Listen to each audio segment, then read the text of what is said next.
Hello guys, this is your friend Naruto Audio Fanfics and we are back with a new fanfic. Which is what if Naruto returned to Konoha a stronger shinobi?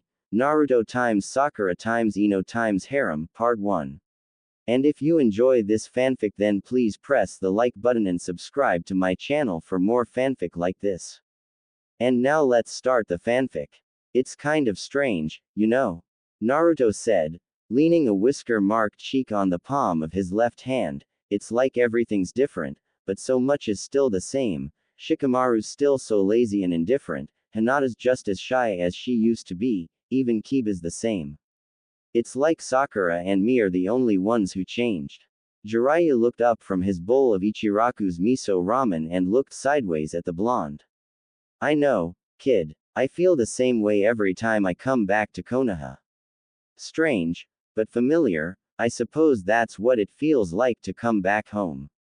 Home? Hey, I guess it is, chuckled Naruto. To think that only 3 years ago Konoha was simply where he lived, he couldn't really call it home back when he was alone, ignored and hated, could he? When did I start thinking about it like that, I wonder? As far as he could see, it probably started when he became a ninja. That day, when Iruka gave him his forehead protector, was when Naruto finally found someone important, someone to care for, to miss, to protect. From then on, Konoha was not only a place of residence for Naruto, it was his home, which he'd protect, even at the cost of his own life.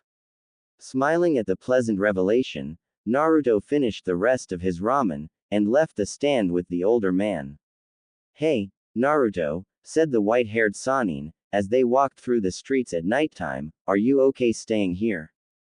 Didn't you want to go with the team that is supposed to meet Sasori of the Red Sands henchmen? Naruto shrugged, yeah, but you know Tsunade Bachan. She wouldn't have let me go no matter what, I'm too emotionally involved. Besides, it's not like Sasuke will be there. I somehow doubt Orochimaru is letting Sasuke move about freely and unchecked. I don't think he'll risk letting anything happen to his new body. He ended with a bitter tone, making clear the fact that he was angry at someone. Still unclear, however, was if that person was Orochimaru, Sasuke, or he himself. Jiraiya noticed the bitterness in the teen's voice, but decided to leave it alone, and change the subject. Anyway, this just means that you'll have a little more time to train for the Chunin exam, right? Naruto's countenance brightened somewhat at that. Yeah, that's right, and this time, I will become Chunin, just wait and see, Ero Sennin. After a few moments of silent walking, Naruto spoke up. I wonder if tests are the same every year or if they change. Jiraiya smirked. Alright then, I think this is a good situation for us to examine. Ready, go. Naruto smiled. Part of the training he went through with Jiraiya involved these pop quizzes. He was supposed to analyze each option, and then, judging by his knowledge, come to the most likely conclusion. Well, it's logical to keep the same test every year, because if you have the qualities needed to pass a test, that probably won't change, so the only tests that matter are the ones you didn't make it through. This would also explain the clause in that contract we had to sign in the second test that said we couldn't tell anyone below Chunin level about anything that happened during the exam. On the other hand, changing the tests every year means that someone retaking the exam can't rely on prior knowledge of the test, and this accomplishes two things. 1. It puts people retaking the exams on the same level as rookies, and 2. It tests another one of the qualities a Chunin needs, the ability to adapt when the mission doesn't go exactly the way it was planned, or if the intelligence was incorrect. So, I guess it'll have to be a mix between the two, same tests, basically, but different catches. He smiled when he saw the older man nod, then sighed dejectedly and slumped, which makes things that much harder. He then shook his head violently, as if trying to get rid of that specific strain of thought. But it doesn't matter.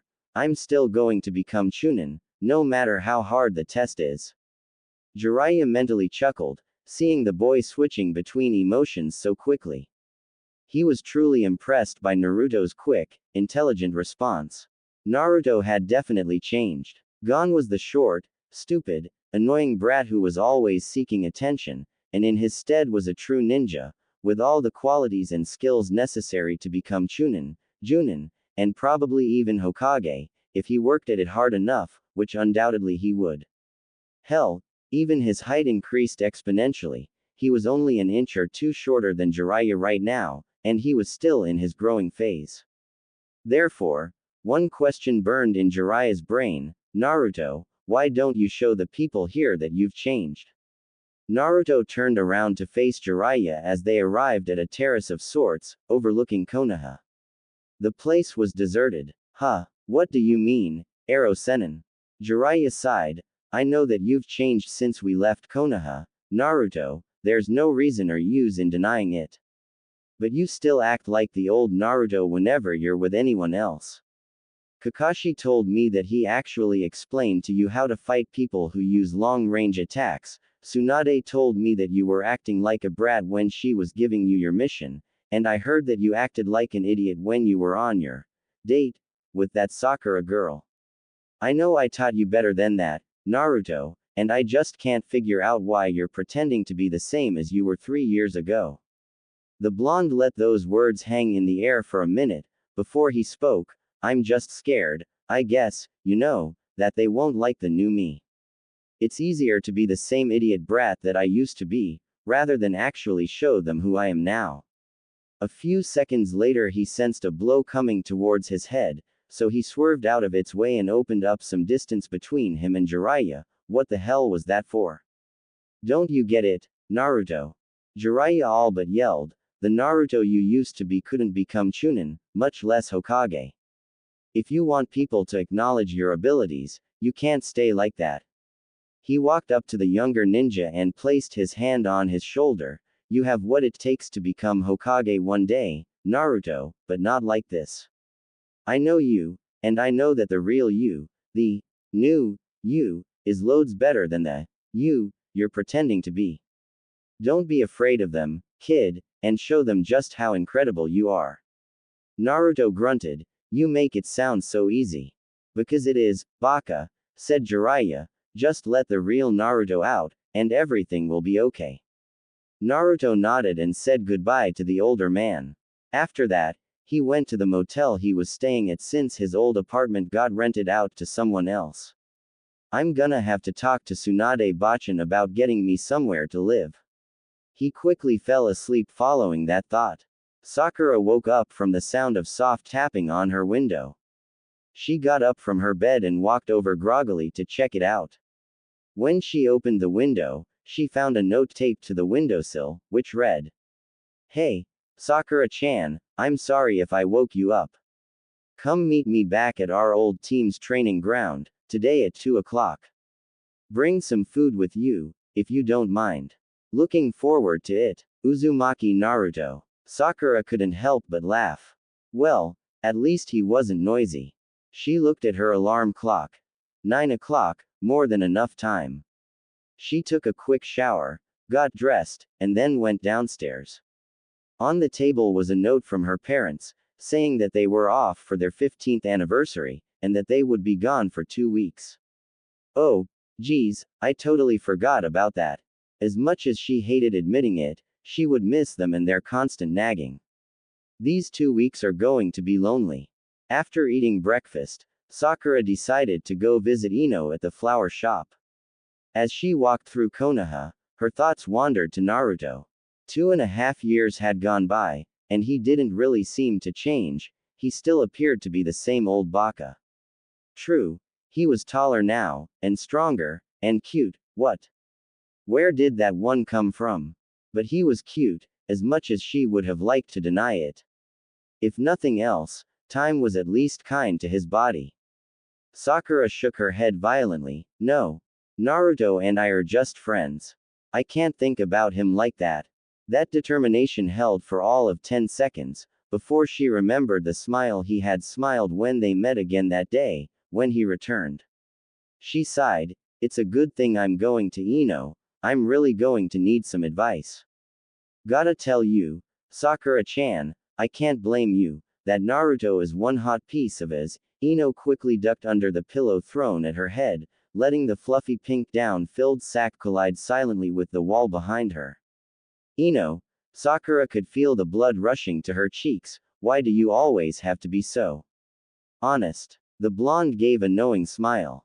Face it, girl, you never were really good with being honest, especially with yourself.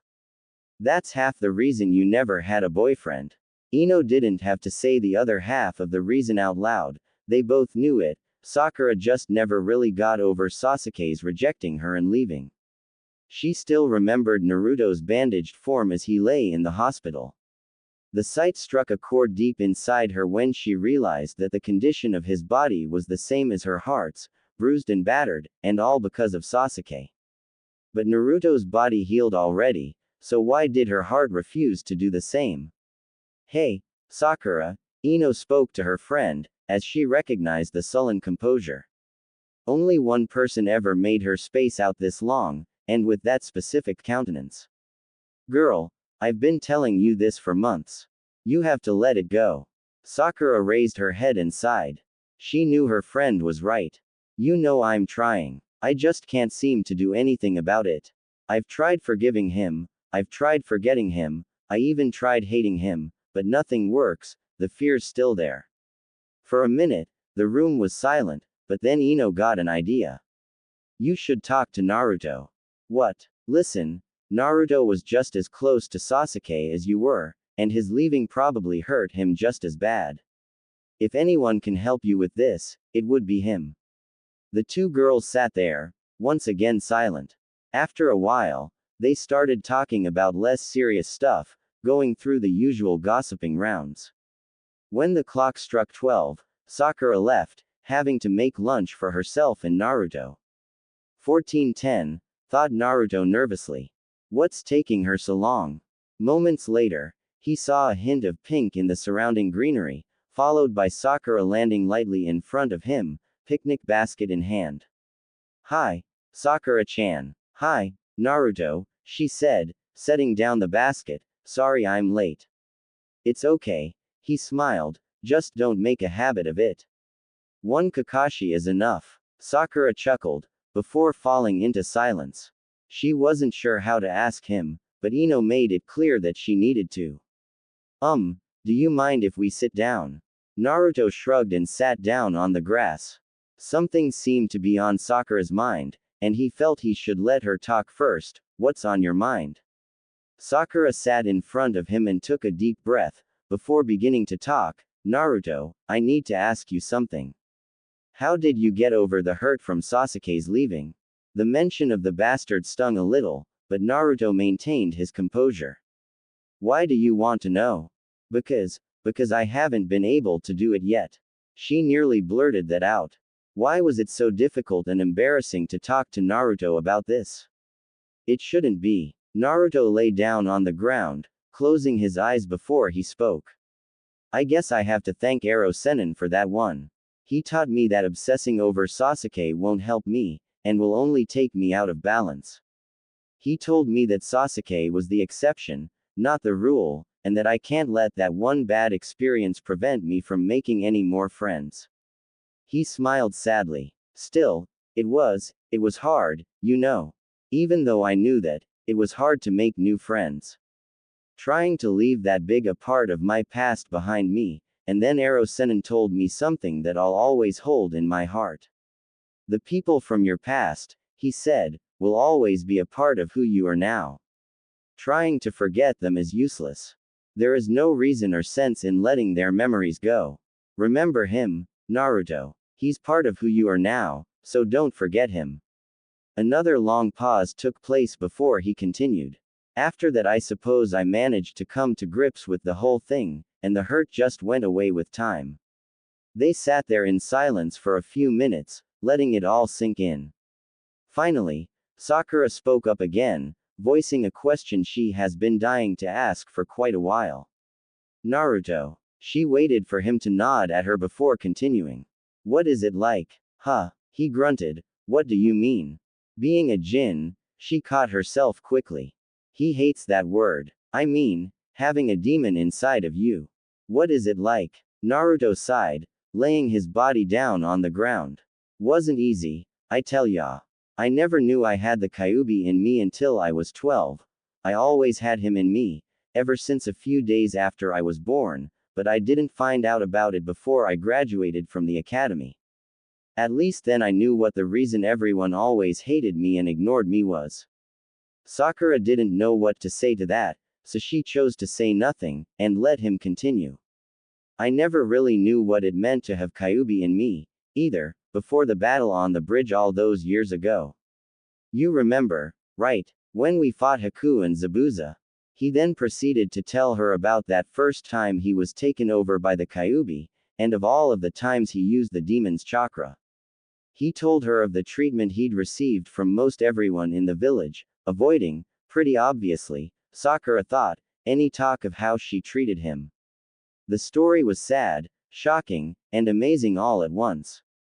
Here in front of her eyes lay one of the kindest, most giving, and strongest people she had ever met, and he had lived such a lonely, sad, empty life for so many years.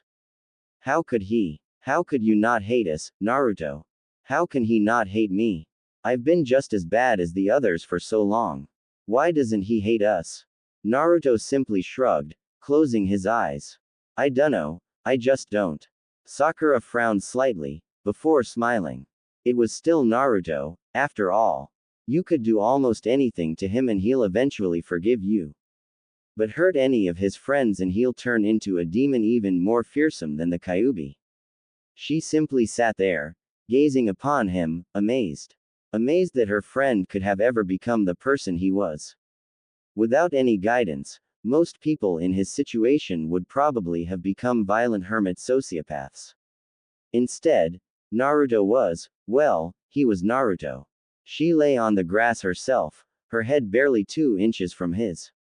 A few minutes later, she spoke up, once more being the first to break the silence. Hungry. He was about to say yes, when his stomach spoke up for him. A slight blush crept up to his cheeks. Should I bother phrasing it? She chuckled, shoving a hand into the picnic basket and tossing him a sandwich. Thanks, Sakura-chan. No problem. You asked me to make this, right? No, I mean, for listening to me. He paused before taking a bite out of the sandwich. Thanks. Sakura wasn't sure why she did it, but the next moment she was hugging her friend tightly, yet softly. You're welcome. They both enjoyed the closeness for a few moments, before they realized they might be starting to enjoy it a little too much. Naruto was the first to pull back, a noticeable blush on his face. He felt her chest against his, and, although he knew why he had enjoyed the sensation so much, had to back away. Sakura was his friend now, nothing more. He couldn't let himself fall for her again. He'd worked so hard to put his feelings for her in the past, he couldn't surrender to them now. Not again. Sakura was also flustered, but for a slightly different reason. As she felt Naruto's chest moving against hers, she realized that although she thought differently when she first saw him again, he had, in fact, changed. She simply didn't see it at first. He was a man now, if a young one still. And the realization brought forth another. As she held his larger body to her, she felt strangely warm and safe. She felt him pull away, and released the hug, a blush crawling up to her face, which intensified as she saw his own blush. Another conversation with Ino would be necessary. It took them both a bit to compose themselves, but then they were able to enjoy a few hours of peace in each other's company. As the sun began to set, Naruto entered the Godime Hokage's office, seeing her look out the window. You called, Bachan, Tsunade sighed. It seemed he would never address her as anything besides that word.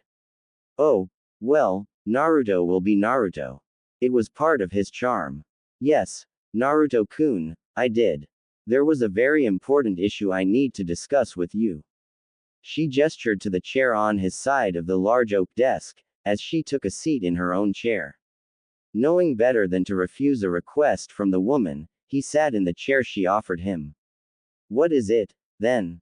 I still need to go apartment hunting, you know. I can't live in that motel forever. Naruto, she said, her voice carrying a certain edge that silenced him immediately. What I need to speak with you about is more important than your apartment hunt, more important than your dinner, more important than Sasuke. Now, you listen, and you listen well. Naruto blinked, before nodding. Tsunade smirked. She had really thought she'd need to try harder than that to silence the kid. Either she had managed to be very intimidating, or he isn't as immature as he used to be. Whatever the case, she needed to get on with this.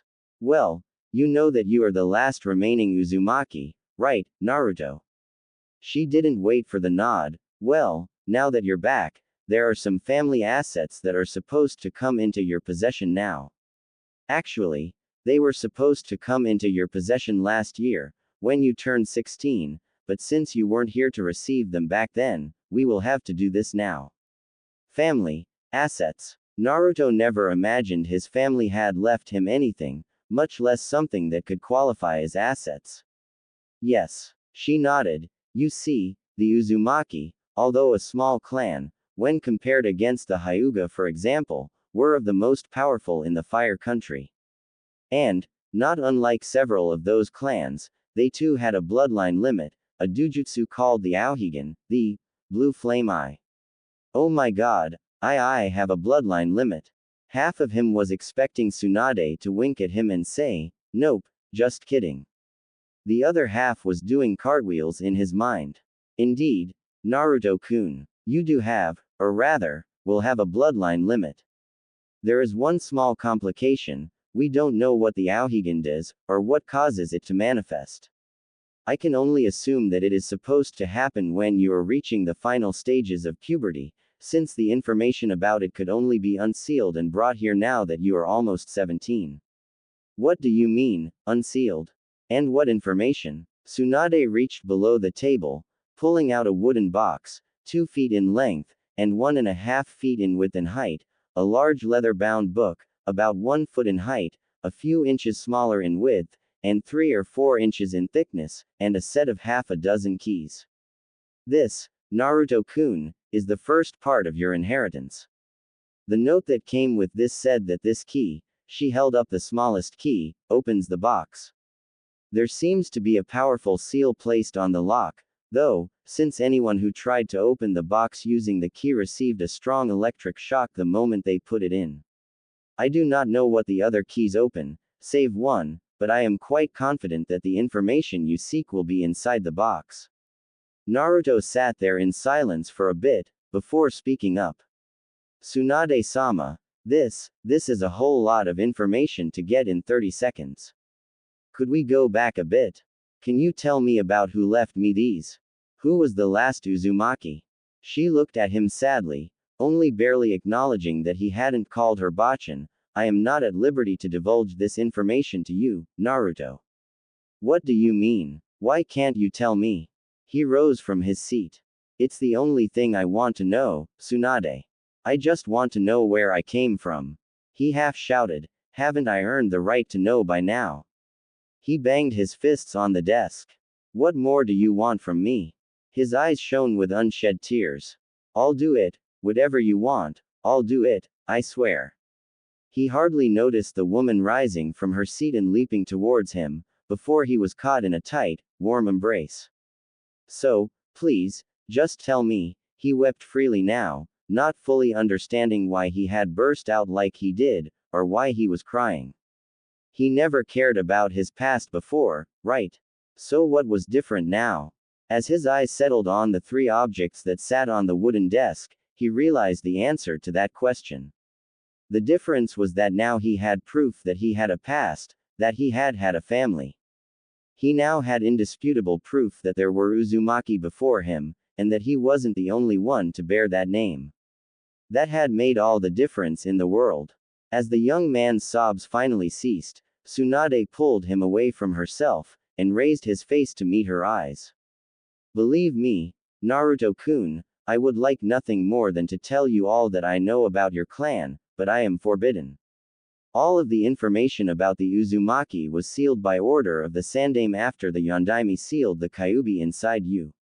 I can't tell you about the last Uzumaki. You will have to find that information yourself, from within these objects of your inheritance. The blonde nodded, and she pulled away further. I'm sorry about that, Tsunade-sama, he said, shakily. I don't know what came over me. She smiled warmly at him. It's quite alright, Naruto, I understand. Are you ready to continue, or do you want to hold off on the rest until tomorrow? I think I'm okay to keep going. She nodded. Alright, then to the second part of your inheritance. This key, she said, holding up the second largest of the 6, is the key to your new home, the Uzumaki clan house. House. Naruto blinked, breaking a smile. I have a house. Her smile widened. You have a house. I have a house. Naruto was beyond hiding any emotions right then, and he jumped up in a backflip. I have a house. Tsunade smiled. She smiled so hard she was almost afraid her face will be stuck in that position. She just couldn't help it. After seeing him as sad as he had been only minutes prior, seeing him this happy, jumping and flipping, brought a certain warmth to her heart that she couldn't deny or ignore. The feeling she felt towards him made her feel as though she was a big sister to him, or an aunt, or even a mother. Naruto, in the meanwhile, had stopped his literal jumping for joy, and just bathed in that feeling of happiness that swelled in him, so different than the desperate sadness he had felt only minutes earlier. Can I see it now, Tsunade-sama? Please. Still smiling, she shook her head. Not tonight, Naruto-kun. I'll show it to you tomorrow, though, first thing in the morning, okay? He half sighed, but still grinning, nodded. Okay, so where do you want me to meet you? Tsunade held her chin between her thumb and her forefinger. Where are you staying? At that motel near the village entrance. He raised an eyebrow, but shouldn't you already know that? Tsunade smirked. Naruto, while you are important, you are not the only thing I have to keep track of as Hokage. Wait, you're at that Sound's place. Yeah, Tsunade frowned. That place is garbage, Naruto. I can't let you stay there. Well, where else am I going to stay, huh? Kakashi-sensei and Iruka-sensei are already on missions, so I can't crash at their places, and there's no one else in the village that will risk letting me sleep at their house, not even my friends. Their parents will never let them. I have nowhere else to go. Tsunade kept frowning, before an idea crept into her mind that made her crack a smile. Well, Sakura's parents are out of town, you know. And she's a friend. She'll probably have no qualms about letting you sleep at her house for one night. Alright, then, it's settled. She continued, without letting him speak his objection or approval. But, he stuttered. No buts, Naruto-kun. Now, how about some dinner before you get your things over to her place? She grabbed him by the sleeve and dragged him off. Come on. Ramen, my treat. Quote. Ino sighed at her pink-haired friend. Okay, so you talked, and he told you this big secret that you can't tell me, and then you hugged. I fail to see the problem. It's not just the hug, Ino-chan. He opened up to me so much, and then, when he told me thanks for listening to him, I just couldn't help myself from hugging him. Yeah, so when I hugged him, I felt something different. Sakura-chan, we've already been through this once today. You feel physically attracted to him, and it's perfectly okay. That's not what I mean. I felt warm and safe, and if he didn't let go then, I don't think I would have. Ino sighed again. Her friend just didn't seem to get it. Okay, Sakura, I'm going to only say this once, and you are going to listen. She sat down next to her friend, on the couch in the Haruno family living room. You like Naruto? What? No, I don't. Would you just shut it for a bit, so that I can finish? Ever since Naruto came back, looking all tall, hot and powerful, you've looked at him differently. I can see it. You're attracted to him now, and with the past you two share, you almost definitely like him, and not just as a friend, okay? Now, you need to get your mind around that, and decide what you want to do with it, but let me just tell you one thing.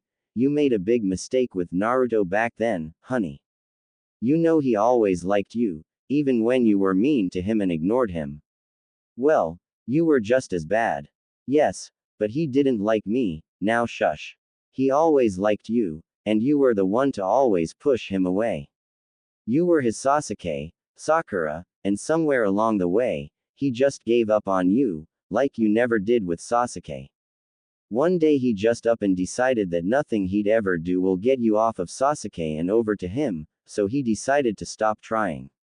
Oh, he still liked you at that point, I don't doubt that one bit, but you need to realize something, Sakura-chan. And what is that, pray tell?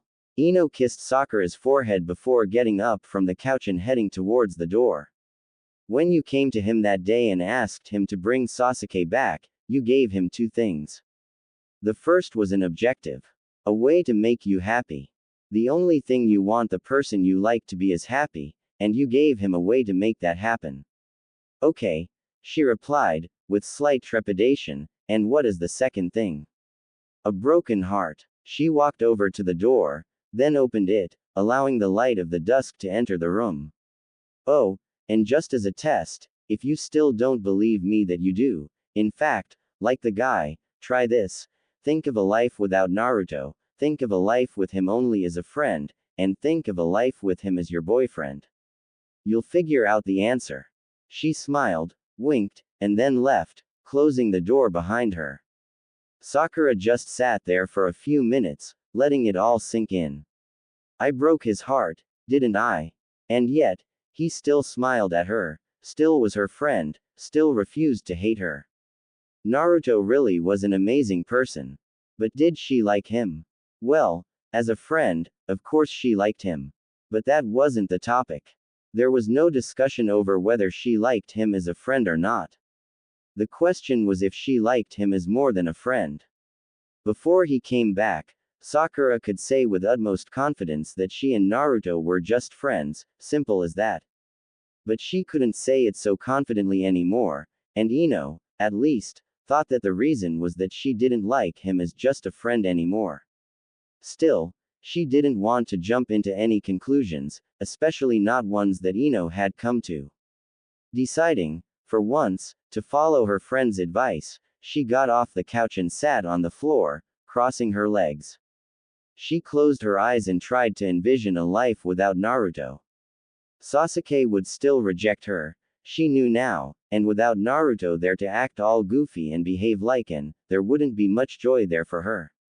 A lot of sadness, a lot of frustration, and very little joy. She didn't want a life like this. Ever. Naruto was an important part of her life now, she realized. He always cheered her up, always made her smile in the end. She didn't want to live a life without him. The last 2.5 years were enough. Then she pictured the life she had now, with Naruto simply as her friend.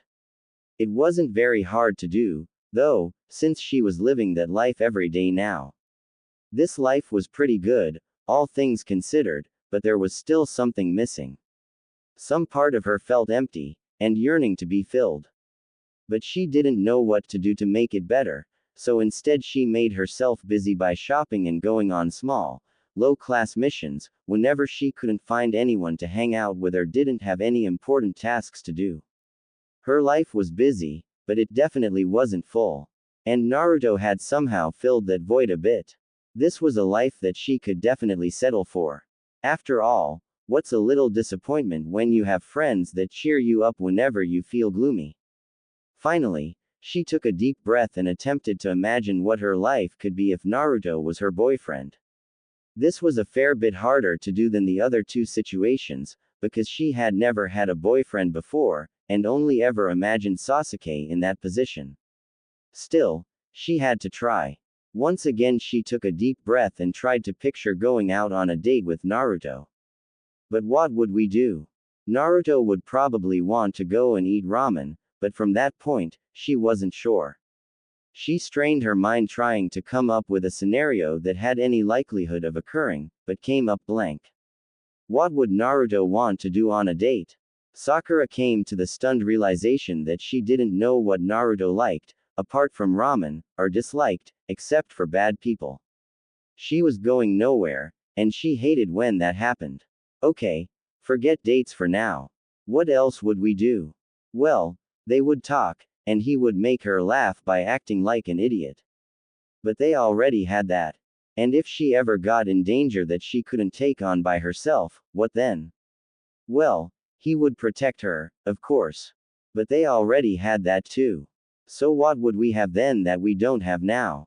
Well, there was the kissing, for one. She could imagine him holding her tightly, but softly, like they did today, and then pulling back a bit to look at her with his big blue eyes, before cracking a smile at her and bringing her face closer to hers. Her heart started racing as she imagined feeling his breath tingling her lips, before feeling his lips suckle at her own. Shivers went up and down her back as she felt in her mind such warmth and contentment the likes of which she never felt before. The kiss stretched on and on in her mind, refusing to stop. And Sakura didn't want it to end. She felt his lips part from hers with more than slight disappointment, before hearing Naruto's voice. Sakura-chan, he whispered in her mind, I love you. Sakura opened her eyes wide, gasping. What she felt as she heard those words from her imagination's Naruto was nothing short of pure bliss. She wanted to feel that touch, to be held like that, to be kissed like that. She wanted to hear those words for real. And, so unlike the Sakura of a few years back, it wasn't Sasuke she wanted those things from anymore. Oh my god. I like Naruto. Tsunade couldn't help but smile at the boy, or maybe, young man, was a more suiting term, sitting next to her and scarfing down his third bowl of ramen. Well, perhaps, scarfing, was not the correct term, as she was assured by Yumino Iruka that Naruto's usual, scarfing, was a fair deal worse. Strange though it seemed, his manners have apparently improved during the few years he spent with Jiraiya. I would have thought prolonged exposure to that idiot pervert would have worsened his manners. The thought of those 2 years reminded her of the report Jiraiya finally filled in when he returned. The report of Naruto's training was given directly to her, with no in-betweens. Both she and Jiraiya believed that keeping the boy's abilities secret for now was in his, and Konoha's best interest. Hokage-sama, can't believe I have to call you that now. Geez. Naruto's training has been immensely successful. His progress with jutsus has been so astoundingly quick that I was forced to take him to train in the other countries to learn the jutsus I have not been able to teach him. He has learned many jutsus, I have stopped counting after the first 100, some more useful than the others, and has mastered the use of nearly all of them. Along with that, his chakra stores and control have improved exponentially. That part of his training has gone much better than even I had dared hope. I must say that I have always wondered how he could learn jutsus so quickly, and how he could be as good a tactician when push came to shove as he is. One of my attempts at finding out how this could be led me to, of my own accord and with a certified expert, give Naruto an IQ test. The test results came out as a range of 163 to 177 IQ. Trust me, I was as shocked as you must be to find this, but it's true. Following this discovery, I started the boy on an extensive tactical, analytical and logical training program, which we have done alongside his jutsu and physical training. As with those other two aspects, he has excelled in this as well. At Naruto's request, I purchased for him a great deal of books concerning tactics, diplomacy, and several other subjects we both considered useful reading material for one who plans to become Hokage. The boy has been reading these in his spare time, which, obviously, was extremely scarce, and as you will undoubtedly see, has made leaps and bounds in his interpersonal, tactical and leadership skills. Now, for the subject of the Kyuubi sealed within Naruto, I have been concerned for a long time about the erratic fashion in which he used the Kyuubi's chakra. Naruto had to learn to better control the two distinct chakras in his body. I had to force him, at first, to meditate as a method of connecting with the Kyuubi's chakra and refining his methods of pulling from that store, as well as separating it from his own chakra, so that there won't be a case of cross-contamination, as it were, between the two chakras. As I said, that was the situation at first, but a couple of weeks after that he began doing it himself, without my request. When I approached him about this he told me that he was talking to the Kyuubi. I could get no more out of the boy concerning that, aside from a very clear, "Don't worry." I have attempted no further inquiries on the subject. I may not trust the Kyuubi, but I do trust Naruto. He has trained his body, as well as his mind, every single day. He was tireless, and I must admit that I found myself worrying for the boy's health, both physical and mental, as we both know that prolonged stress is bad for both. His determination, as always, has been unwavering, as has been the kindness of his heart.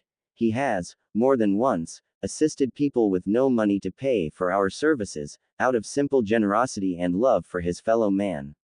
He has grown and matured, both in his power and in his heart. I have no doubt in my mind that if he pushes himself enough, he will easily earn the title of Hokage. He is truly his father's son.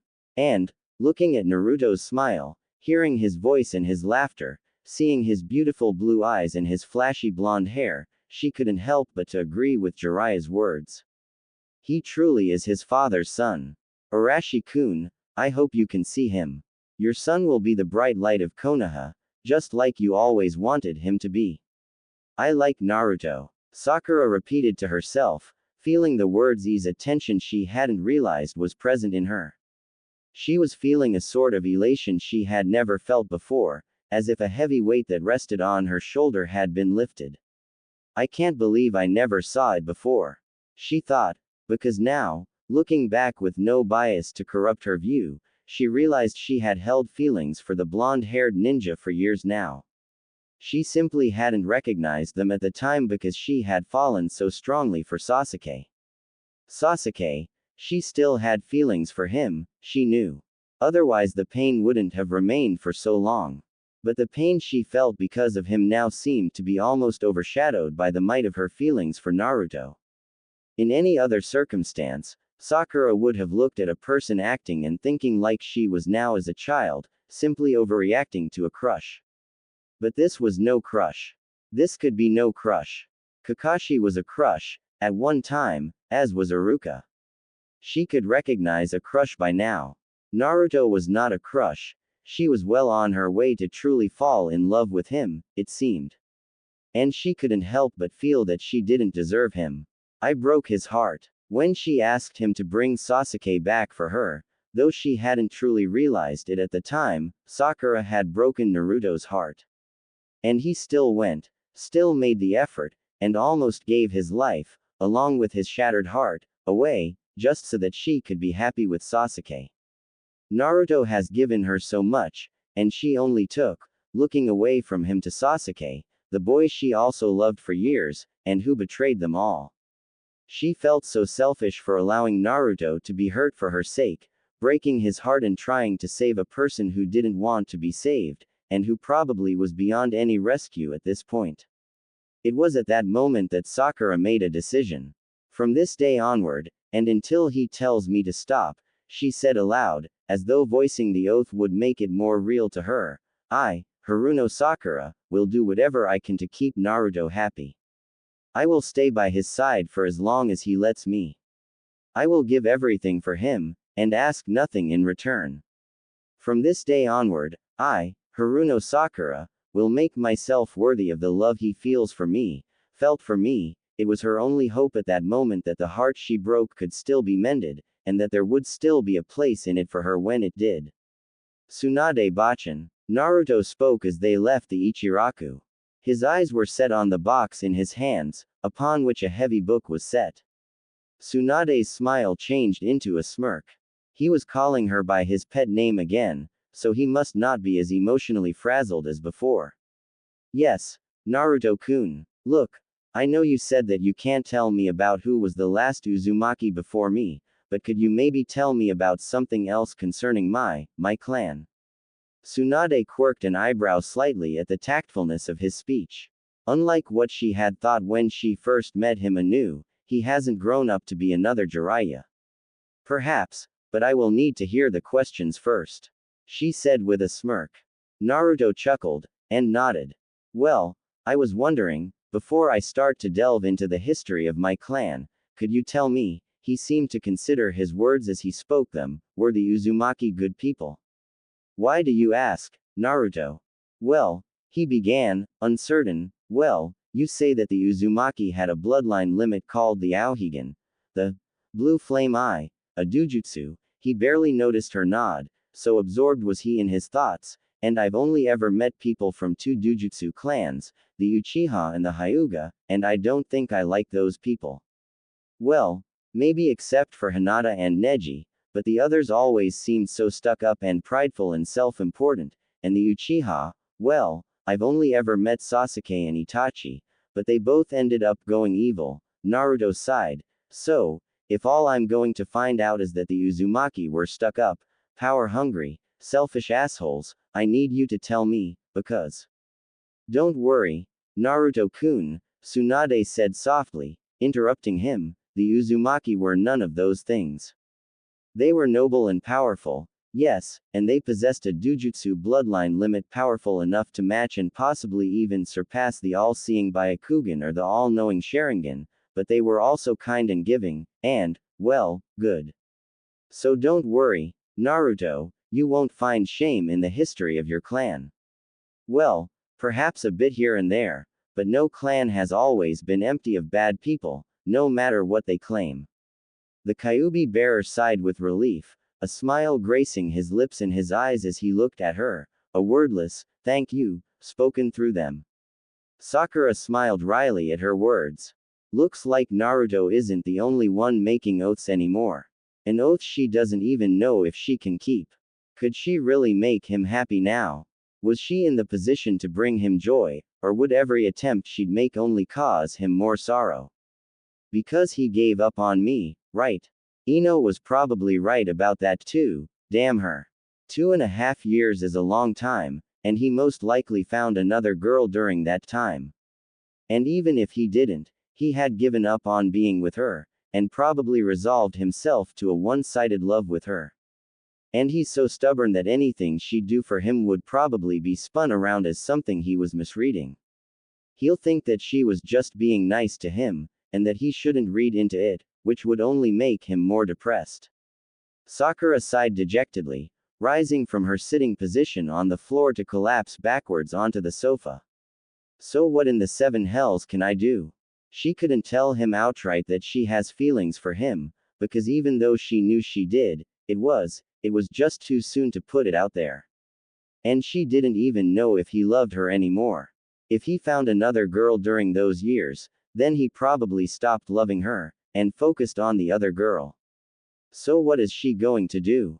How could she strike hope in the heart of the blonde shinobi that he has a chance with her? Did she even have a chance with him anymore? This is so much harder than Ino made it sound. All right, said the bright-haired woman as she set the 2 boxes she was carrying on the ground by the door. I'll be here at 7:30 in the morning to pick you up, okay? Sure, Bachan, the boy grinned widely, I'll be here, so long as Sakura doesn't toss me out on my. Tsunade chuckled, ruffled his hair a bit, and walked off, raising her hand in parting. Naruto grumbled slightly at the childlike treatment he'd just received, but still grinned. It was worth being treated like a kid every now and then, to be here, in Konoha, back where he belonged. Even if not everyone was as good to him as his friends were. He turned to the door of Sakura's house and knocked. A few moments later the door was opened. Gah! Sakura yelped in her mind at the sight of the smiling blonde in front of her. Oh, crap, I'm not ready for this yet. Okay. Relax, Sakura, you can do this, okay? Just say the words. Hello, Naruto, she said. Did I just stutter? Who am I, Hinata? Hi, he said. Did she just stutter? Hey, Sakura, is there any chance you could let me stay the night? Tsunade Bachan kind of made me throw myself out of that motel I was staying in. What? Stay the night? Here. Oh, crap. Is this a bad time? He asked. Yes, it's a bad time, damn it, I can't deal with having you here so soon after I figured out I like you. You know, 'cause if it is, I'll just find somewhere else to crash. No, not at all, come in. Did I just? I did. Crap. Matchmaking again, Hokage-sama. spoke a white-haired man from the rooftop above her, who then jumped down a few feet in front of her, holding a bottle of sake. Tsunade groaned. What do you want, Jiraiya? Nothing much, just a drink with an old friend. Tsunade smirked. I think I can do that, but don't try pulling any stunts. Or else, she left the threat hanging in the air. Wouldn't dream of it, he assured her. Well, maybe dream of it, yes, but I won't do anything, promise. They walked in silence for a few minutes, before reaching a terrace overlooking Konoha. Jiraiya vaguely recognized it as the place where he gave Naruto that speech yesterday. He pulled out 2 glasses, filled both with sake and gave one to the woman beside him. She took it gingerly and turned to look at the dull lights of Konoha's street lamps.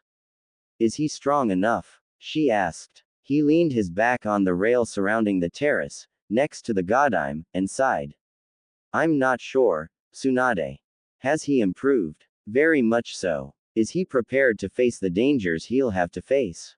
I believe so. Is he strong enough for what could happen in the end? I just don't know. He can't let go yet. No. He's still angry. Still sad. Still blames himself. Is he still hurt over Sasuke? Hurt? No, I don't think so. Still, he thinks he didn't try hard enough. That he should have been able to keep going. That if he had been stronger than he was, everything would have been alright. What did you tell him?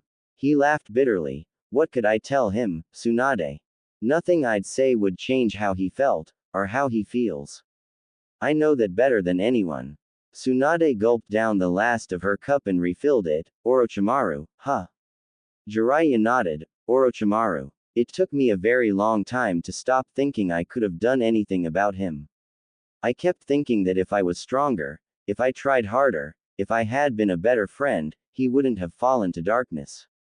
Naruto is going through the same thing. Tsunade spoke as he filled his own cup again. Does he know that in the end, he might have to kill Sasuke? Yes, he nodded, but I don't think he's ready to truly accept that yet. He thinks that there still is a chance to save the Uchiha. And you don't. I don't think that things will end up that way, no. He said, taking a long sip from his cup. But if there's one thing all my time with him has taught me, it's that nothing is certain with Naruto. He just might pull it off. Tsunade gave him a small smile, which he returned. Naruto, Jiraiya thought, looking at the faces of the Hokages carved into the mountain, one of them in particular. Naruto-kun, thought Tsunade, looking at the lights of nighttime Konoha. He just might make it. Sakura-chan, are you sure you're okay? Naruto wondered. Yes, of course I'm okay. She said, knowing she wasn't really okay, but you realize this is a lot to take in at once, right? She also knew that wasn't the real reason for it. Oh, yeah, he said, and scratched the back of his head out of embarrassment. I kind of felt like that too when she told me, sorry. He finished with a goofy, apologetic grin. Sakura finally managed to relax a bit at the look on his face. That's right, it was still Naruto. He didn't change. She didn't have to be nervous around him. Even though she was. So, just let me see if I got it straight, you have a bloodline limit. Will have, he corrected her mildly. Right, called the Aohigan, which no one knows about. Yeah, but I'm not so sure that no one really knows about it. Someone had to be my mom's or my dad's, whoever was born in Uzumaki, sensei, right? So they have to know something about it. And do you know who they are? Not yet, but I'll find out. The information about my clan should be in that box. And Tsunade Bachan gave me the key. Sakura hesitated slightly before she spoke again. Do you want to open it now? Naruto nodded slowly. Yeah, I do. Do you want me to leave for a bit? No. He burst out suddenly. No, I'd like you to stay with me, if you don't mind.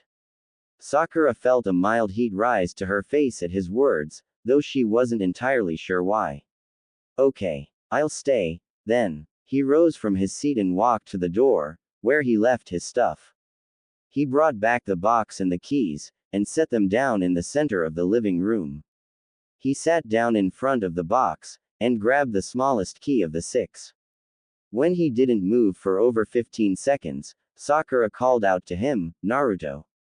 "Why yeah," he stumbled, "it's just, I don't know, a little scary, I guess. Finding out about the family I never thought I ever had. I'm just," he stopped when he felt her hand on his shoulder. "It's okay, Naruto," she said in as soothing a tone as she could manage, and knelt beside him. "I'm here. Everything's alright." Sakura nearly gasped when he placed his hand on hers and held it there. His hand, it's so warm.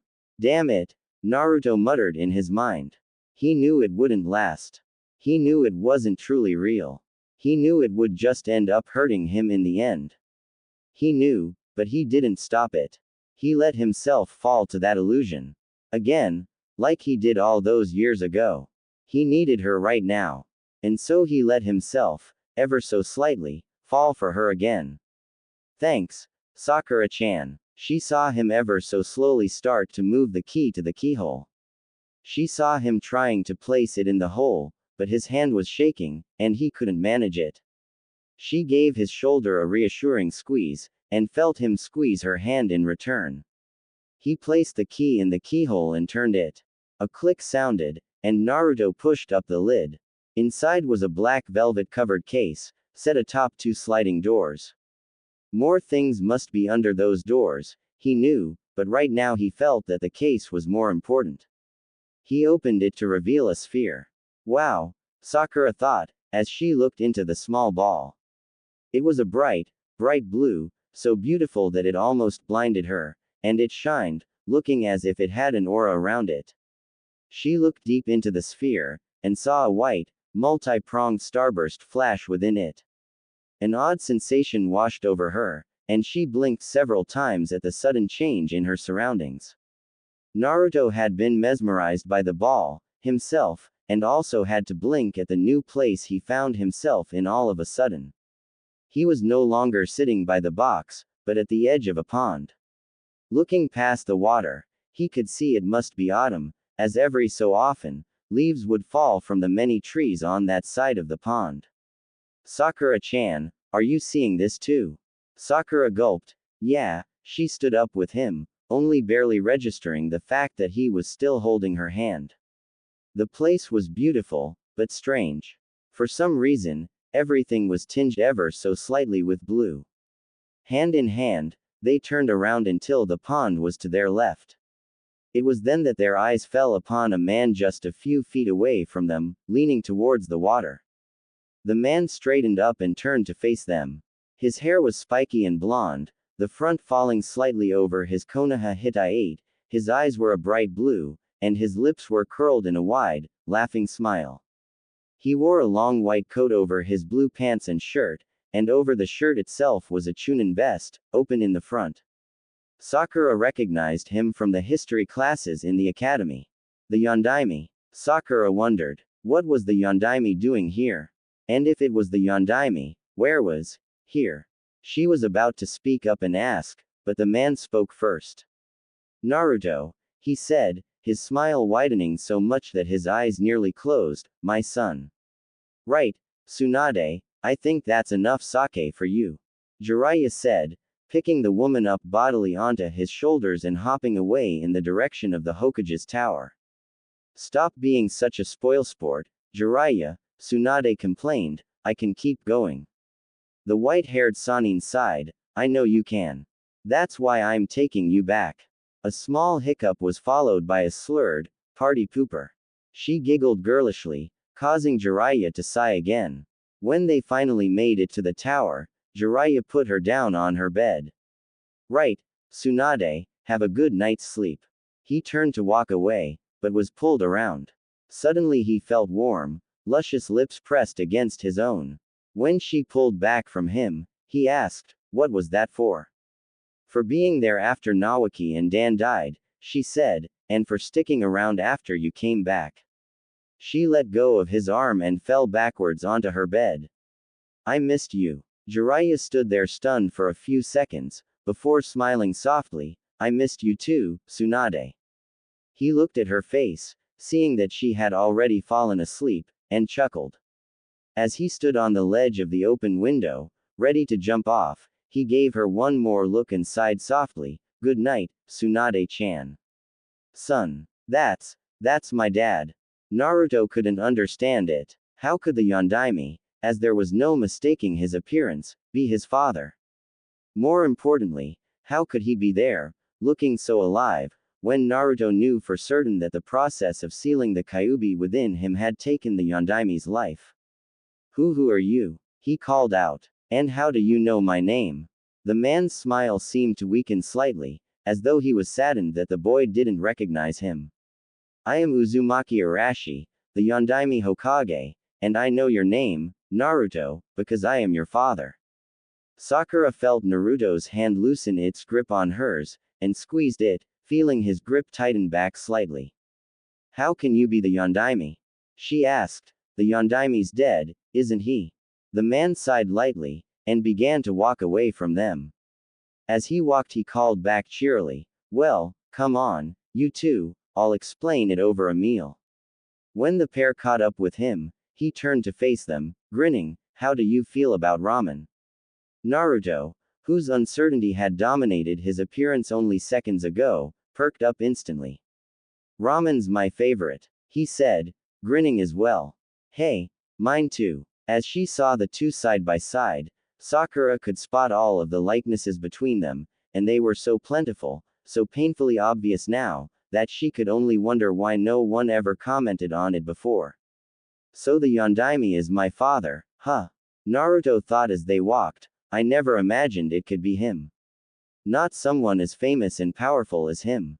If he was my father, then why was I treated the way I was treated? Arashi led them to the other side of the large clearing they were in, to a picnic table. On the table were 3 bowls of ramen. He sat down and gave Naruto and Sakura each a bowl and chopsticks, "Itadakimasu," he said, and started eating. Naruto and Sakura followed swiftly, Sakura a bit reluctant to let go of his hand. After a few minutes, Arashi sighed dejectedly, and set his chopsticks down. "So they didn't treat you like I wanted, did they?" "What? The people in Konoha," he said, "they treated you poorly, like you were the demon sealed inside you." Naruto sighed, setting down his own chopsticks. "Yeah, they did." Suddenly he raised his head, "But how do you know that?" Arashi smiled warmly. "This place lets me see inside your memories, son. I'm sorry I didn't tell you about it first." He caught a sharp glance from the pink-haired girl.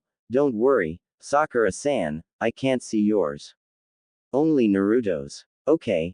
And if you are my father, then I don't mind," Naruto began, "but then, how did you want them to treat me when you sealed the Kyuubi in me?" "I wanted them to see you as I saw you, a treasure worth protecting. A child that will become a protector of Konoha, and would wield the Kyuubi's strength in his efforts to do so. I'm glad to see that you did become that, Naruto, in spite of everything. I'm proud of you." Naruto felt a certain warmth in his heart at that. The same kind of warmth he had felt when Iruka-sensei gave him his Hittite all those years ago. "Thanks, Dad." Arashi grinned broadly. "So you believe I'm your father now?" Naruto nodded. "I do. I don't know how you could be here, like this, or where, here, even is, but I believe you are my father."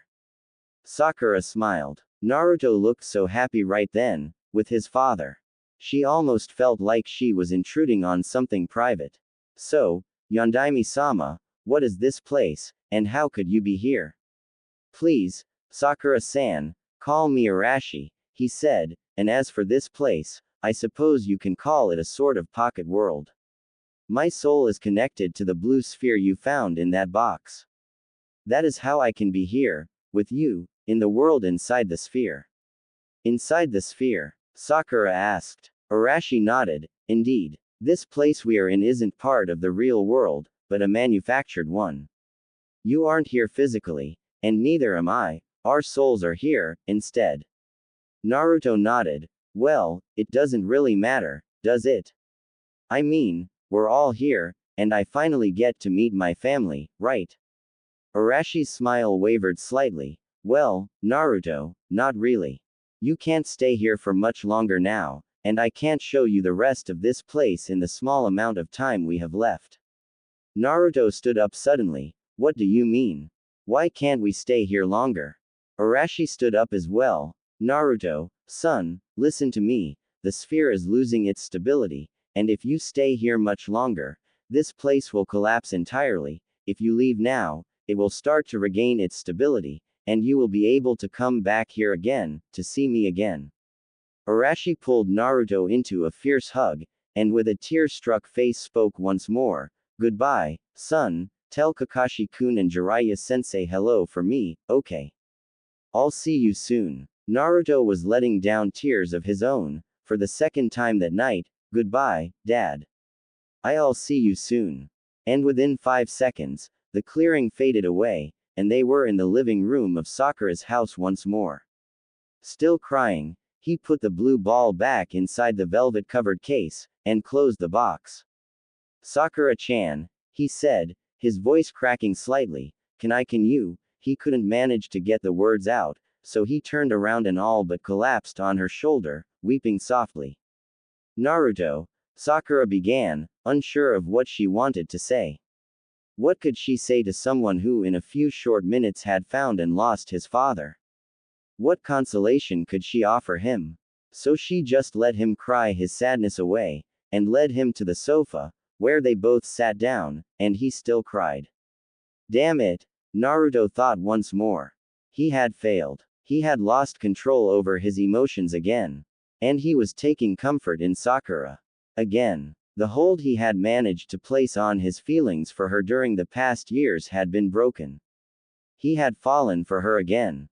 Fallen in love with the girl who would never love him, because she was in love with his former rival and best friend, who left them all behind in his search for power. He let himself go entirely, even though he knew it would only hurt him in the end. Sakura-chan, he mumbled through his tears of loss and frustration, I need to tell you something, okay? He pulled away from her embrace, to look into her eyes, to see them one last time, before he loses them forever. Just promise you won't get angry, okay? What is it, Naruto? She asked with apprehension. You know you can tell me anything. Naruto sighed. This was it, now or never. He had to get this out, before it bore a hole right through him. Sakura-chan, I love you. He closed his eyes, bracing himself for the rejection that was undoubtedly on its way. Instead, he felt a pair of warm lips brush against his own, and 2 arms embrace him. He was lost inside that tender kiss, inside that soft embrace. He hadn't been rejected. He had been accepted. By Sakura. He felt her back away slightly, and opened his eyes. In front of him was Sakura, smiling, small tears falling from her eyes. Naruto, she said, her voice hardly more than a whisper, but yet clearer than the purest diamond. Me too. She fell onto him, her lips against his, searching, seeking, and finally, finding.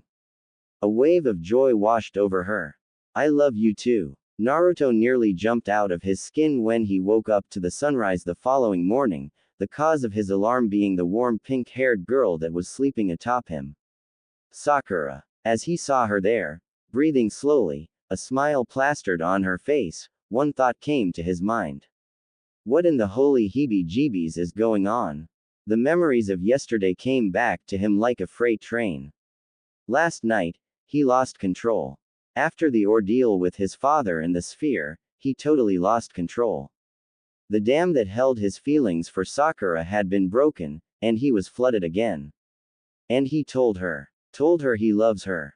And she said she loves him too. She loves me. Thank the gods, she loves him. Naruto caught a soul tear falling from his eye, and smiled. It was okay to cry when you were happy, after all. And happy he was. How could he not be? She loves him. How long had he wished for that to happen?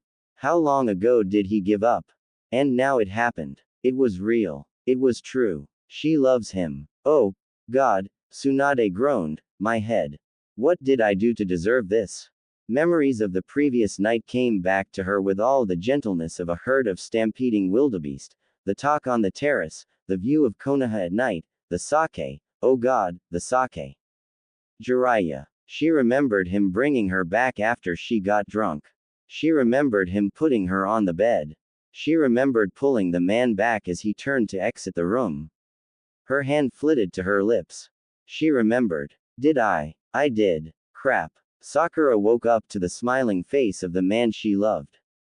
She snuggled into him, closing her eyes for a bit, before opening them. Yes, he was still there. She rested her ear on his chest, hearing the steady beat of his heart. Naruto pulled a few stray locks of pink from her face to behind her ear. Hey, Sakura chortled. Hey yourself. When did we fall asleep? He asked, not really caring about the answer. Probably somewhere between the hugging and the kissing.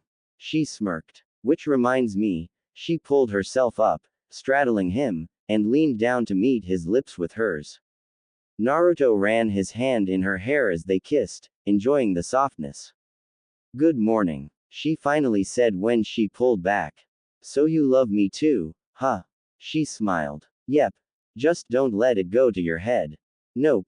It's staying right here. He gestured to his heart. That was so incredibly corny, she said, smirking. You know that, right? Meh. He shrugged. You'll live. And as they lay there, in each other's warmth, Sakura couldn't help but wonder how it could be so comfortable, so not awkward, so easy. Not that I'm complaining. It was half an hour later before either attempted to disengage from the other, and even that was due to necessities. Necessity being something Naruto muttered about, nature's call, or something. Yawning, Sakura pulled some cereals, 2 bowls and some milk out of the refrigerator and cupboards, and did her best impression of someone making breakfast. She heard the toilet being flushed, followed by the sound of the tap running. Cleanliness, check. She mentally chuckled as she sat down at the table and started eating.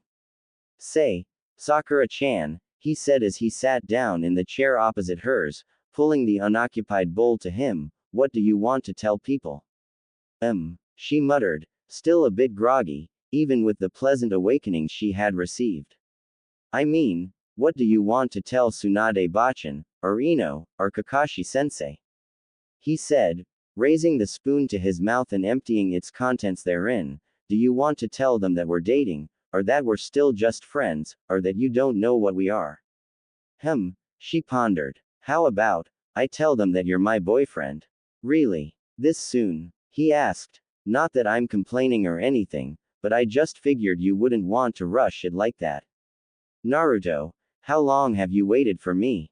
And how long do you think I've been waiting for someone I love to love me back? She asked, holding her hand out across the table, which he took in his not a moment later.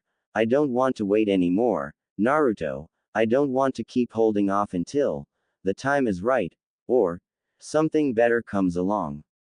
This is the right time for me, Naruto, and you are my something better. I'm just so glad you came along when you did. So am I, Sakura-chan. He smiled softly. So am I. God, we sound so cheesy, don't we? Naruto chuckled. Yeah, maybe. I think I like cheesy. You know what, Naruto? She began. I think I like it too. Naruto bent down to kiss the hand he was holding. Sakura-chan, are you busy this morning? No, I don't think so. Why? Because Tsunade-bachan is taking me to the Uzumaki clan house. You want to come with? Sure. Okay. You too, grunted an irate Tsunade. Mind telling me why you're both so freaking giggly? The 2 teenage ninjas had been getting on her nerves ever since they left her apprentice's house. Sheesh. Must be one hell of a hangover, the blonde shinobi muttered. The pink-haired one was suppressing a chuckle.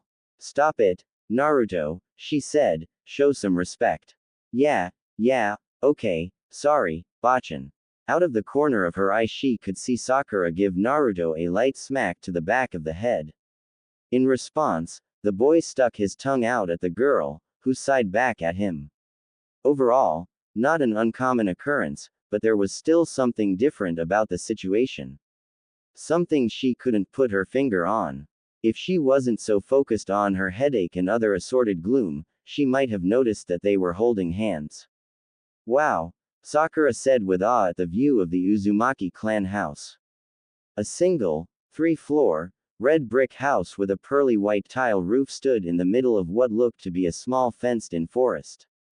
The leaves on the trees were as many shades of yellow, red, brown and green, signaling the coming of autumn. Where they now stood was a gate, which opened up to a brick path that led up to the house and its large redwood door. Tsunade smiled at the look of the place. It hasn't changed a bit. She led the pair around the house. As he followed Tsunade around the house, Naruto couldn't help but feel as though the place was familiar to him. When they walked through a narrow bare path and exited it into a clearing, he understood why. There was the picnic table, and the pond, and the trees, from which every so often a leaf would fall. He had already been to this place. In the sphere. Sakura-chan, I'm not imagining this, am I? Not unless I'm imagining it too, Naruto. She said to him, although he had already begun walking toward the pond. Tsunade raised an eyebrow. What are you two talking about? Sakura then began to tell her about last night, when they came there in the sphere. The grass rustled silently beneath his feet as he stood at the edge of the water, and leaned his body toward it. Ah, I see, Tsunade said quietly, so that's what happened. In the water he looked at his reflection, when suddenly the face looking back at him wasn't his anymore. Sakura nodded at her sensei, and then we were back in my living room. It was his father's face looking back at him, grinning. He let a small smile grace his lips at that. Well, then, now he knows. Tsunade was glad of it, although she did feel sorry that Naruto hadn't been able to stay longer with his father. A leaf fell into the water, generating a ripple that disrupted the visage of Uzumaki Arashi. When the ripple subsided, Naruto was looking at his own reflection once more. With a soft sigh he walked back to the two women he came with. Naruto-kun, Tsunade began, let's go inside, okay. Naruto looked at her in silence for a few moments, then let his mouth curl up in a smile. Yeah. They walked back out of the clearing and around the house, arriving at the large door. Naruto-kun, Tsunade said, you got the key, right? Naruto nodded and pulled out the keychain, pushing the second largest key into the door's lock and turning it. A soft click was heard, and Naruto pushed the door open, walking inside, with Tsunade and Sakura at his heels. The door opened into a living room. A completely ordinary, fully furnished living room. No unnecessary decorations or trinkets or things of that sort. He wasn't sure why the lack of anything special had made him feel relieved, but it had. Tsunade was the first to speak. Right, well, shall I give you the grand tour? Naruto, are you coming down anytime soon? Sakura called out from the living room. She was sitting on one of the sofas, Tsunade having taken the other for herself, drinking tea. In a minute, Sakura-chan, he yelled back, I want to have one more look. Sakura sighed, taking another sip of tea. Anything you want to tell me, Sakura? What do you mean, Tsunade-sama? You and Naruto-kun have been acting strange all morning. Did anything happen between the two of you yesterday? Stunned at the sudden question, Sakura didn't say a word for more than a minute. Finally, however, she remembered what she talked about with Naruto that morning. Yes, Tsunade-sama, she said, me and Naruto, well, we're together now. Tsunade leaned in, her countenance one of extreme curiosity. Together? You mean like boyfriend-girlfriend together? Sakura felt heat rise to her face. Why yeah, why am I so embarrassed all of a sudden? Why am I nervous about telling her about this? Tsunade's lips cracked into a catty smirk. Have you done it yet? Oh, right, that's why. Tsunade-sama, stop it. She groaned, we've only been together since last night. The Godime laughed, leaning back on the couch. Oh, come on, Sakura, you know I was only teasing you.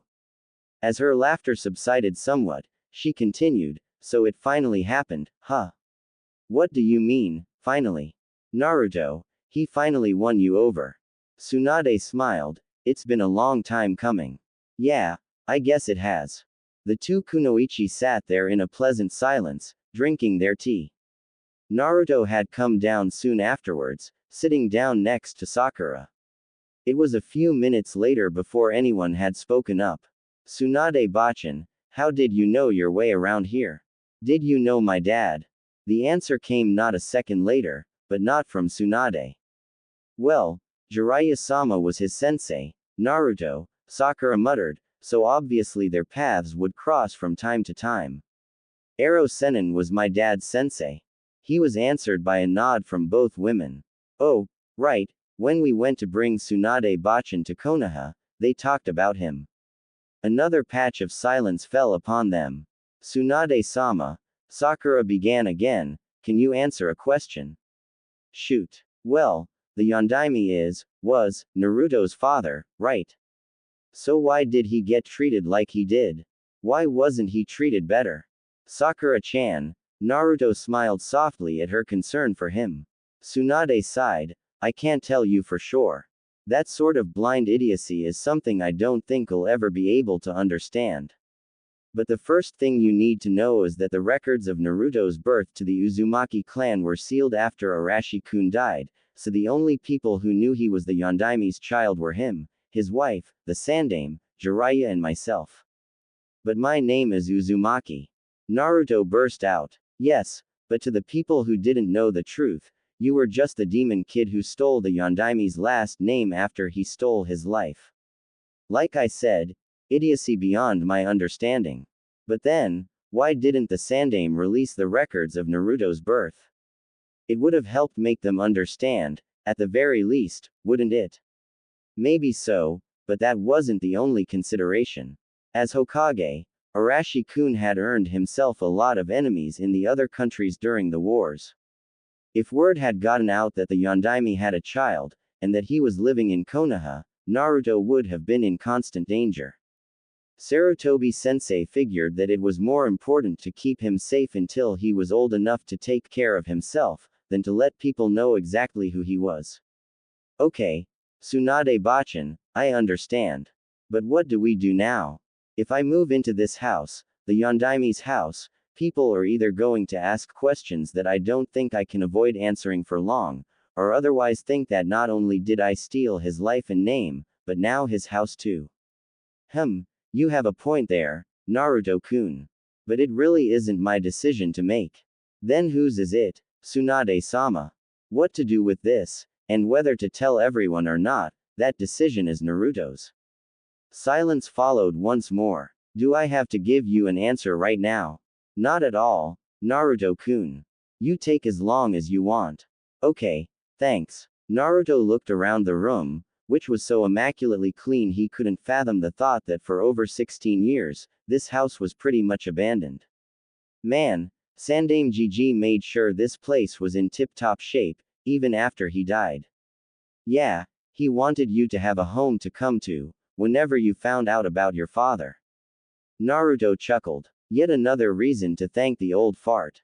That afternoon, Naruto and Sakura sat near the stream at Team 7's old training spot. Well, Sakura was sitting, anyway, Naruto was lying with his head in her lap, his eyes closed as he savored the moment, like he had been savoring every moment he had with her. You know, Sakura-chan, he mumbled, this, you and me, it's almost too good to be true.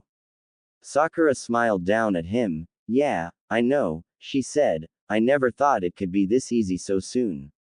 I always figured it would be all awkward and slow-paced. I know that everything we've done should seem like we rushed it, but for some reason, it feels like it's going exactly the way it should. He finished her sentence for her. Yeah, I feel that way too. Why do you think that is, though?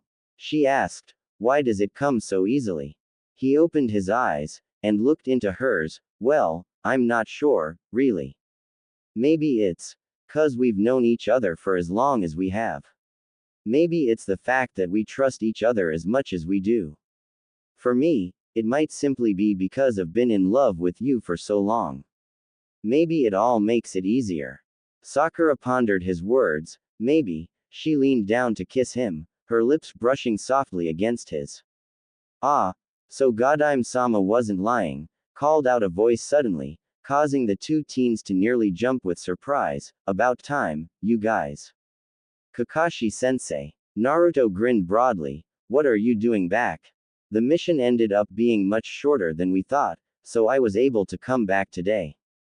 Kakashi smiled back at them, or at least it looked like he did. His eye moved, at least. But, Naruto, he said, his expression falling back to its usual seriousness, it seems you have been less than honest with us, haven't you? Less than honest. Came the shocked thought to Sakura. What does he mean? Hey. Naruto rose from Sakura's lap, leaning his arm on his knee. So you spoke with Ero Sennin? Yes, I did, he said, a strange glint in his eye. It looked almost as if he was excited. So show me how much you've truly improved, Naruto. I want to see it for myself. What are you talking about? Sakura couldn't understand what was happening. Sakura-chan, Naruto said as he stood up, I'm sorry for not telling you everything earlier, but when we went to rescue Gaara, I didn't show my full capabilities. With Akatsuki there, I couldn't risk showing my true power. Naruto, like Kakashi, was almost shivering with excitement and anticipation. Sakura, Kakashi spoke sternly, I'm going to test Naruto's abilities now, so please move away. Sakura-chan, Naruto said, turning to face her with a smile, it's okay, so just back away a bit. Sakura consented to the two shinobi's request, but couldn't help but wonder, what the hell is going on? The air seemed to almost crackle with electricity as the two ninjas stood there, neither entering any sort of battle stance whatsoever.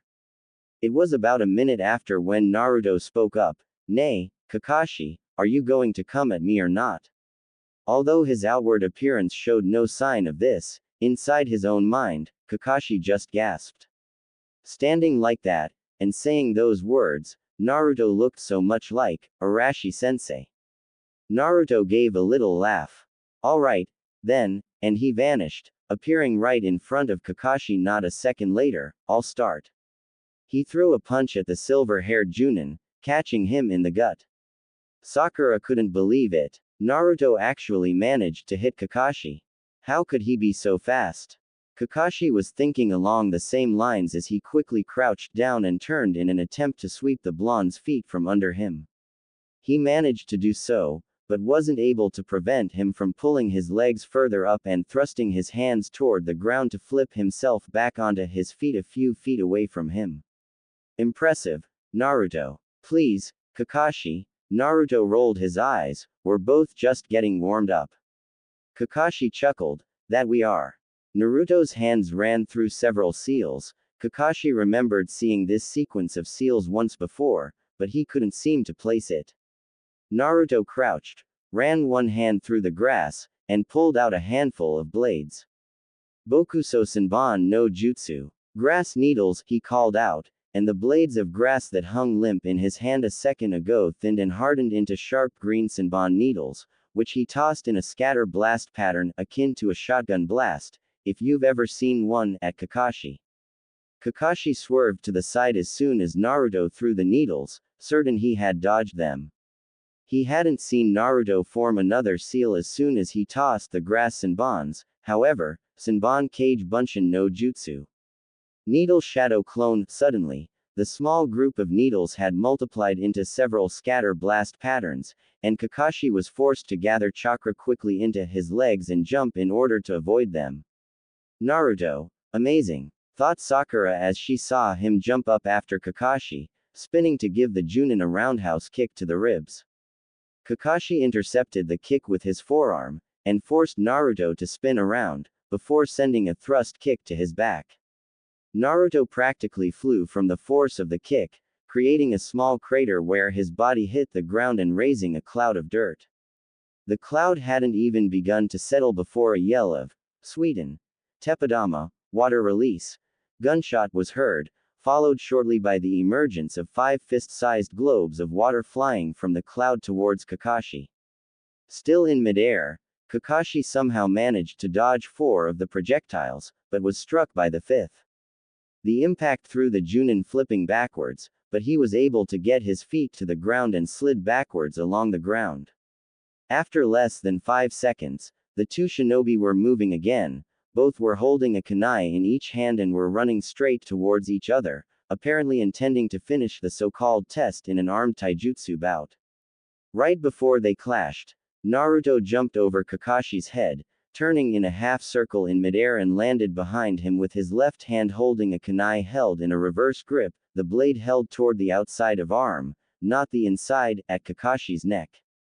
Kakashi's reply to that action was to bring his right hand, also holding a kunai in reverse grip, to Naruto's stomach, forcing the blonde to jump away quickly. Kakashi turned around instantly and launched himself at Naruto, bringing the kunai of his left hand, still held in the standard manner, down to slash at his right shoulder. Naruto quickly raised the kunai in his right hand to bat away the strike, and received a swift knee to the abdomen, knocking the breath out of his lungs and forcing him to stagger backwards a bit. Recovering quickly, Naruto pounced at the silver-haired shinobi.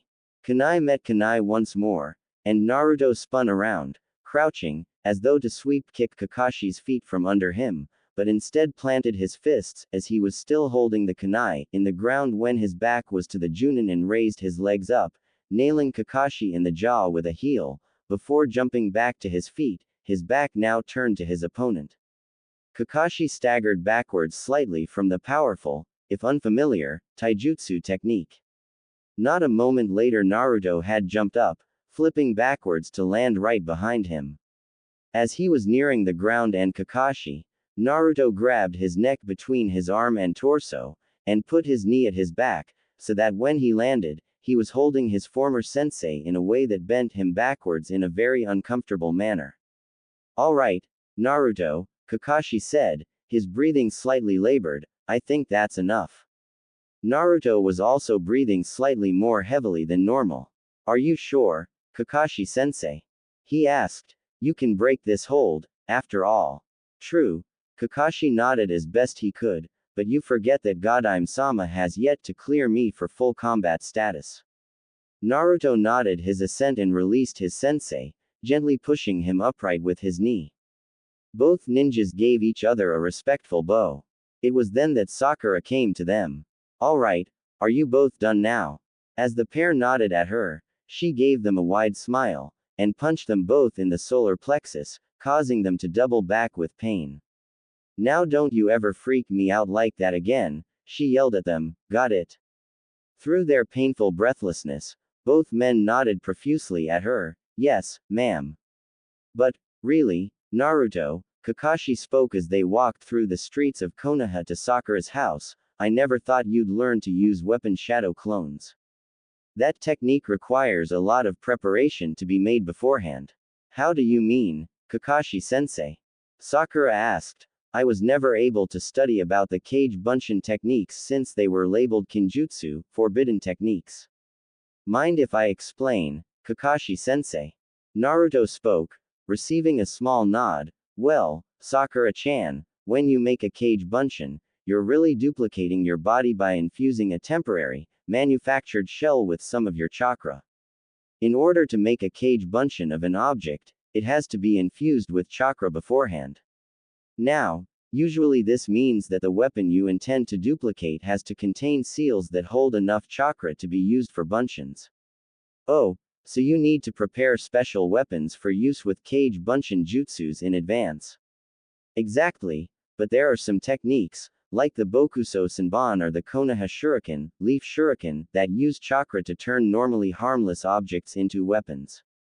When I used the Bokuso Senbon, I used more chakra than was necessary on the grass, so that when I used the Senbon Kage Bunshin no Jutsu, I already had enough chakra in the grass to make shadow clones of it." "That," Sakura muttered as they turned into her house's street, "that's incredible.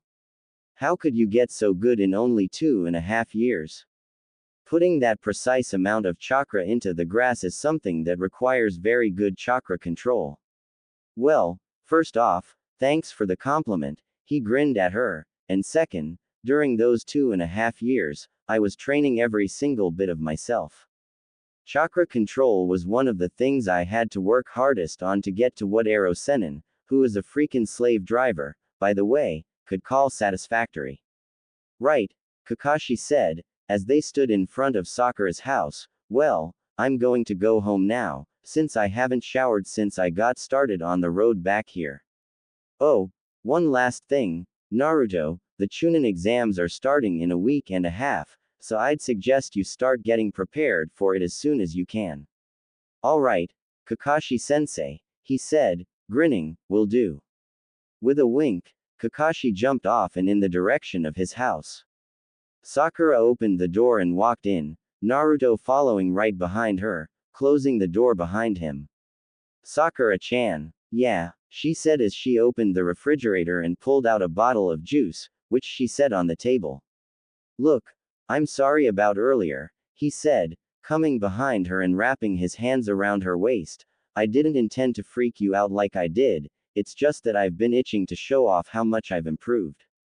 Especially to Kakashi-sensei. He could feel her chest move as she sighed. I know, Naruto, she said, turning around and looking him in the eyes, but I just wish you'd warn me before you do stuff like that. I'll try, next time. He kissed her on the forehead, causing her to flush, but I can make no promises. Sakura giggled. Never thought I'd hear you say that. Now, let's get something to drink. Pretty amazing, isn't he? A white-haired man called out to Kakashi as he went to open his apartment door. True, Kakashi called back to the man standing beside his door. He has progressed much faster and farther than I would have believed if I hadn't fought him. You've barely caught a shred of his true improvement, and you say that? Jiraiya scoffed. Watch him carefully in the Chunin exams, Kakashi, you'll be stunned. He seemed to consider his words before a smirk rose to his lips, and maybe not. After all, how can you judge a ninja's skills when you put him against people below his level, against simple genin? But, then, the Junin spoke, this year's exam isn't going to be like its predecessors, will it? The frog hermit nodded. The rock are sending genin for the exam for the first time since the war. Do you think they'll try something along the same vein as what the Sand and Sound did 3 years ago? Probably, especially since Naruto is taking this exam. Naruto. Kakashi raised an eyebrow. Well, he might have raised the other also, but you couldn't really tell. What does he have to do with any of this? Kakashi raised an eyebrow himself. You mean you don't know? Know about what? Jiraiya chuckled. I'm not sure I can tell you, Kakashi. It's sort of a village secret. Stop fooling around, Jiraiya-sama, Kakashi said, an infinitesimally small bit of frustration leaking through his mask. What does Naruto taking part in the exam have anything to do with the rock and whatever they may or may not do? Very well, the frog hermit said. Well, it starts with the fact that in the wars, the Yondaime had earned himself many enemies, especially in the rock. Now the Yondaime is connected to this too. He was going to ask what his former sensei had to do with any of this, but Jiraiya had already continued. Very few people know this, you not being among them, but the Yondaime had a child. A child that, if left alone and unprotected, would have been forced to live in the constant shade of danger. When the Kyuubi no Kitsune attacked Konoha, and it became clear to the Yondaime that he would have to seal the demon away, a jutsu that would cost him his life, he decided to seal it within that child, within his own child, so that he would be safe from the people seeking revenge against him. Within his own child. Could it be? On the couch in the living room of the Haruno household, Naruto sneezed. Are you feeling okay, Naruto? The pink-haired Kunoichi asked, her head resting on his shoulder. Yeah, he said, you know me, I almost never get sick. Probably an after effect of the Kyuubi. Probably. She replied. Say, do you want to see what else there is in that box of yours? Why? He asked with a smirk. Do you? Maib, she said with a smirk of her own. Then, Maib, I'll bring it so we can see. He walked to the closet where Sakura let him put his boxes and bag, and brought back the wooden box and the keys. After setting the box in front of the couch, he unlocked it and opened it. Sitting down between the couch and the box, he lifted the case that held the sphere out of the box, set it aside gently, and slid open one of the doors. The first thing he saw in the box was a booklet, similar to one of those instruction manuals that came along with most objects of at least semi-sophisticated machinery, like alarm clocks or ovens and the like. He pulled it out and opened it to the first page, which appeared to have been attached to the others hastily. Sakura read it over his shoulder. "Son, within this box are most of my earthly possessions," she read, "and within the pages of this booklet are the descriptions of the items and the way they came to my possession. I am sorry if you believe the Uzumaki had riches far greater or more abundant than this, but I hope you will still accept these gifts I left you with grace." Naruto handed the booklet to Sakura. "Here, I'll let you hang on to this." He reached into the box and picked up what looked to be a small curved katana in its sheath. But, indeed, the blade appeared too small for it to be considered a katana, with what he estimated to be just above a foot in length, not including the 6-inch handle. Straining his memory slightly, he remembered encountering some samurai in the outskirts of Earth Country. They were carrying swords of a similar length along with their katana, which they called wakizashi. "Sakura-chan," he said, "can you see if you can find what the booklet says about this?" He admired the sleek, clean design of the sheath and handle. Both appeared to be made of some sort of metal that looked to be light, yet durable. It was also black as the darkest shadow in the night. The handle of the weapon was full of small bumps and ridges, probably to allow for better grip. Slowly he pulled the sword from the sheath. The blade was made out of the same black metal as the handle and sheath.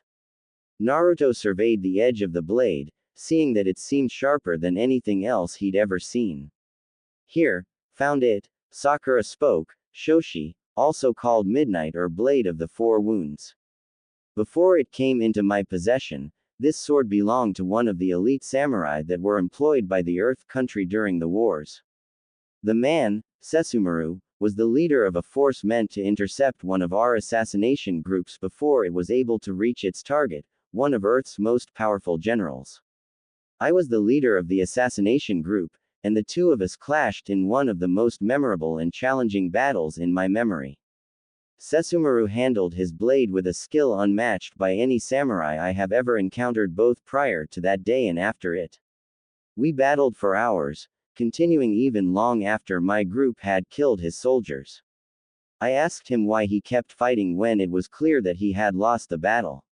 His answer to me was one that I have held in my heart ever since.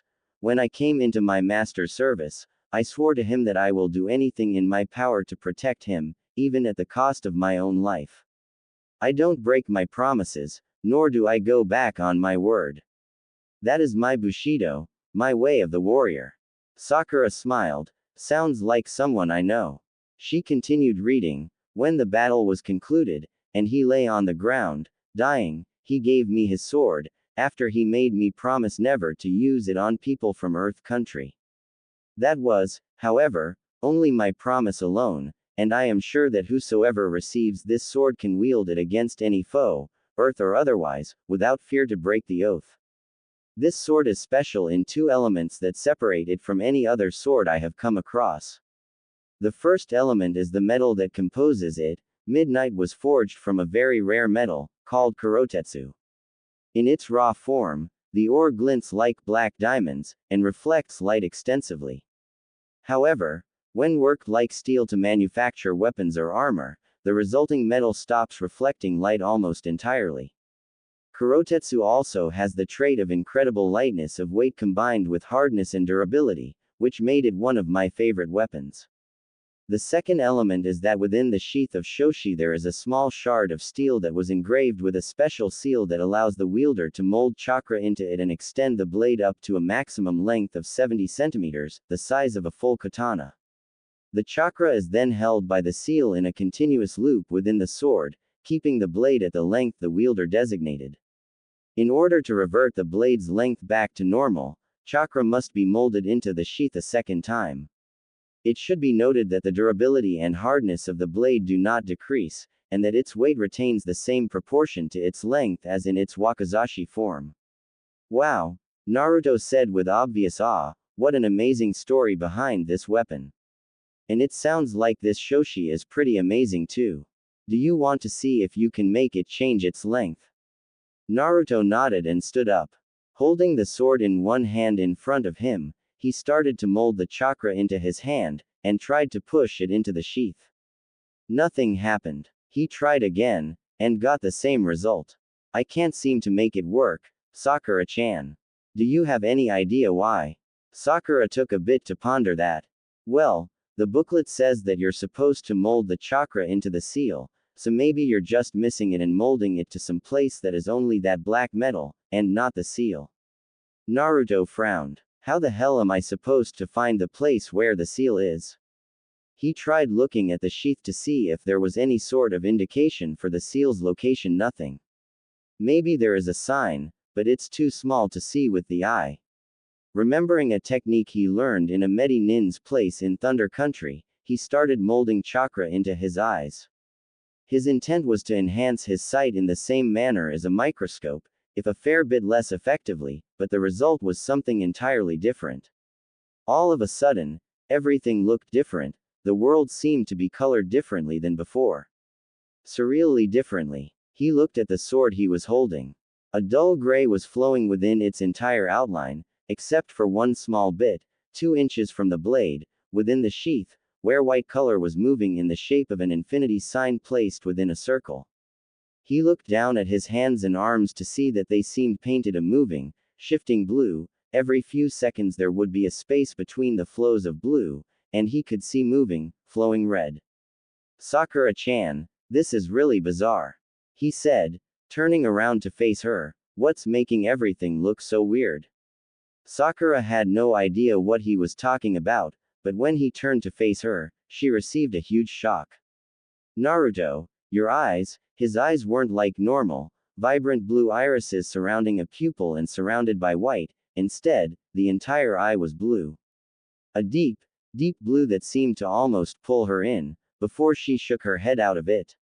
There wasn't a single spot on the eye that wasn't blue, but the most incredible thing about them was that the color seemed to flow and flicker about inside the eyes and glow from them, even sending out small sparks.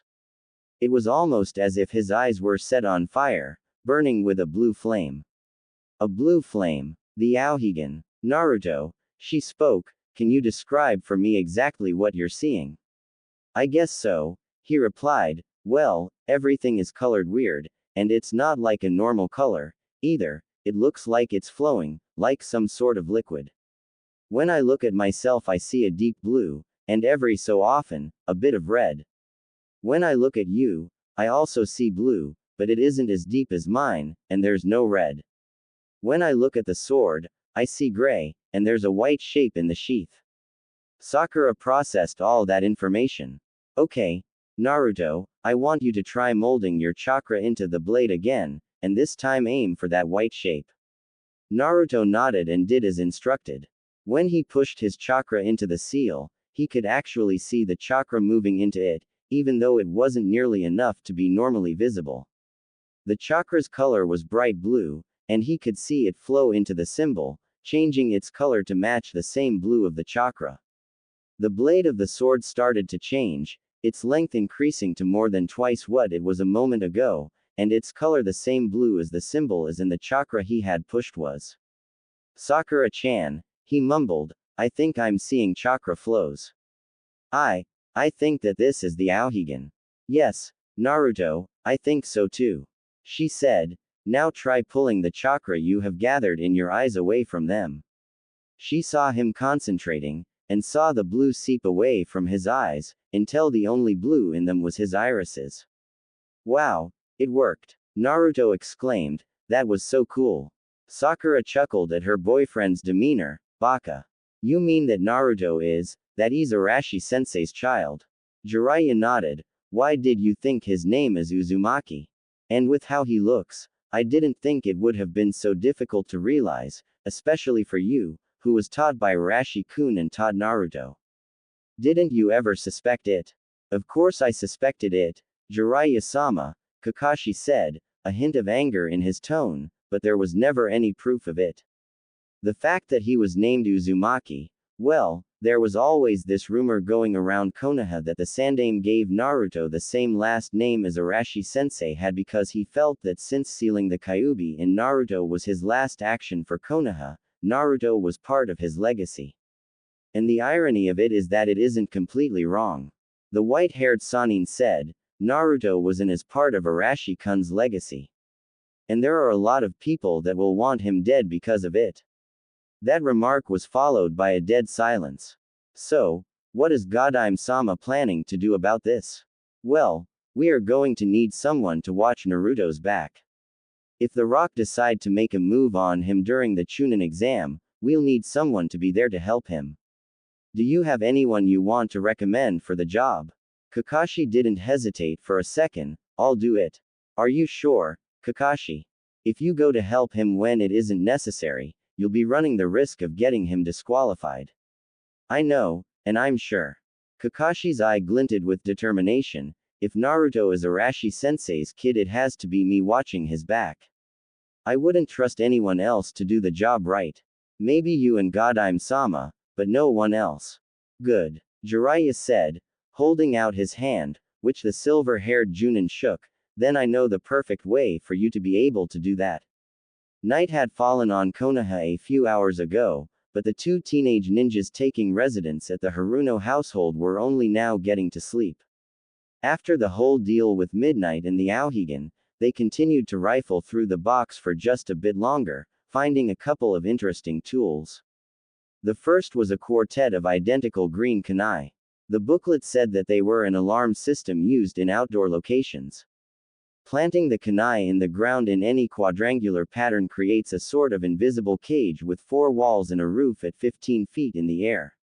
When something enters the cage, an alarm sounds off, that can only be heard within the cage. This accomplishes the goal of waking up anyone sleeping within the cage, without revealing its location to anyone outside it. The second were 5 triple-prong kunai that the booklet said had a jutsu on them that let the yondaime know when it was being thrown.